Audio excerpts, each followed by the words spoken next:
Amarelão não tem verdade! Pessoal, vamos abrir aqui o espaço aqui. Vamos dar um pouquinho atrás para posicionar. Deixa eu ver vai ser onde nós vamos ter pronunciamento do governador. Vai ficar melhor que turma para o governador, se vier mais para frente. Viu? Deixa eu ver mais para frente um pouquinho. Para a gente ouvir aqui, só próximo aqui, para a gente ouvir o governador. Pessoal, sai da frente.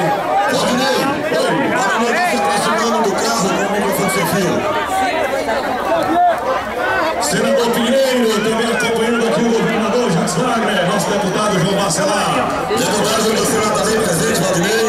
Pessoal, vamos afastar aqui só um pouquinho à nossa frente, eu vou aqui, vamos aqui colaborar, vamos afastar aqui um pouquinho. Pode vir agora, pode vir, devagarinho, pode vir. Vamos abrir aqui, vamos colaborar, gato, vai ajudando o gato. Vem pra cá, vem pra cá. Enquanto isso, eu quero vir.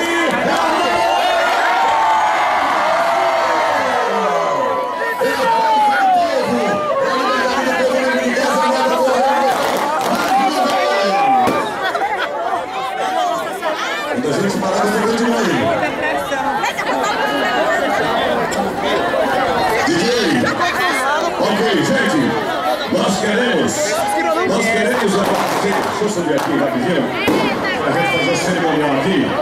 Pessoal que está atrás, vamos ali para frente. Pessoal que está atrás, vamos ali para frente que o governador vai falar aqui, ó, à frente do comitê. Vamos aqui para frente. Pessoal está aqui atrás do carro. Vamos passando aqui para frente, tá certo? Vamos para frente. Vamos passando ali para frente do carro.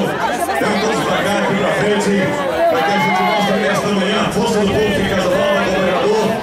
Pessoal que agradece pela parceria, esse alinhamento político com a Prefeitura de Casa Nova, que tem trazido muitas obras. Agradecemos, governador.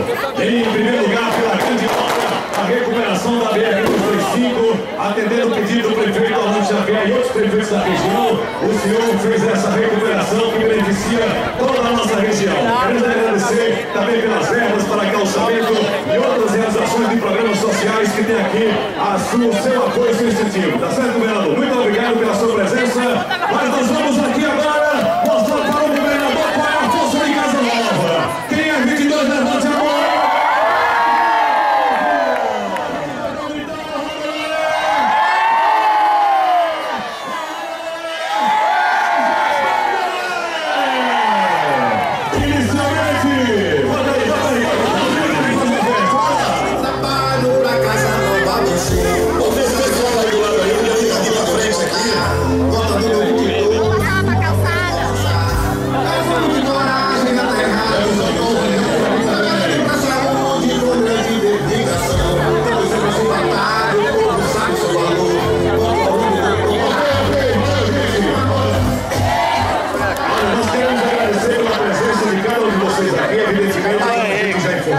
O governador tem outros municípios para visitar, municípios que ele dá apoio, assim como ele dá apoio ao Orlando Xavier e Casa Nova não vai perder essa oportunidade.